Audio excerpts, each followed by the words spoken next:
এই কালো কাপড়ে মোড়া ঘরটা কেউ বলে দুনিয়ার কেন্দ্র, কিন্তু আমি বলি এটা সেই জায়গা যেখানে মানুষ নিজের ভেতরে শব্দ শুনতে পায়। চারপাশে হাজার হাজার মানুষ, কেউ হাঁটছে, কেউ দাঁড়িয়ে কাঁদছে, কেউ শুধু তাকিয়ে আছে, কিন্তু প্রত্যেকের চোখে একটাই প্রশ্ন, হে আল্লাহ, আমি কি এখনো তোমার কাছাকাছি? এই ঘরের সামনে দাঁড়িয়ে কোনো পরিচয় কাজ করে না। এখানে না আছে ধনী, না আছে গরিব, না আছে শক্তিশালী, না আছে দুর্বল। এখানে সবাই শুধু একজন বান্দা।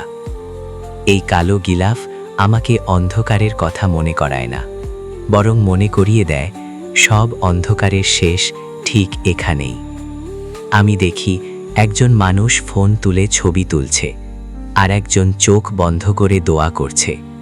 কেউ হয়তো বলবে, ছবি তুলেই বা কি হবে? কিন্তু আল্লাহ জানেন, হয়তো এই ছবিটাই তার জীবনের সবচেয়ে ভরসার স্মৃতি হয়ে থাকবে। এই ঘর কথা বলে না, তবুও সব শুনে ফেলে। তুমি মুখে কিছু না বললেও তোমার বুকের ভাঙা শব্দগুলো এখানে পৌঁছে যায়। হে কাবা, তুমি তো পাথরের তৈরি, কিন্তু কত মানুষের হৃদয় তোমার সামনে এসে নরম হয়ে যায়। যে মানুষটা বাইরে শক্ত ছিল, যার চোখে কখনো জল আসেনি, এই ঘরের দিকে তাকিয়ে সেও নিজের অজান্তেই ভেঙে পড়ে। কারণ এখানে এসে মিথ্যা থাকা যায় না, এখানে এসে নিজেকে লুকানো যায় না।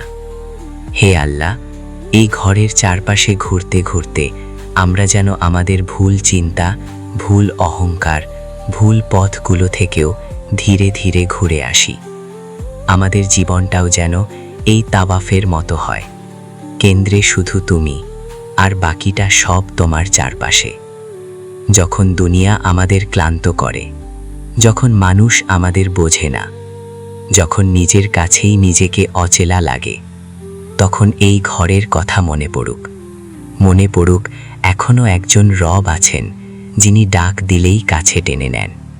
হে আল্লাহ, আমাদের চোখে এই ঘর দেখার সৌভাগ্য সবার নসিবে না থাকুক, কিন্তু আমাদের অন্তরটা যেন এই ঘরের মতোই পবিত্র হয়ে ওঠে।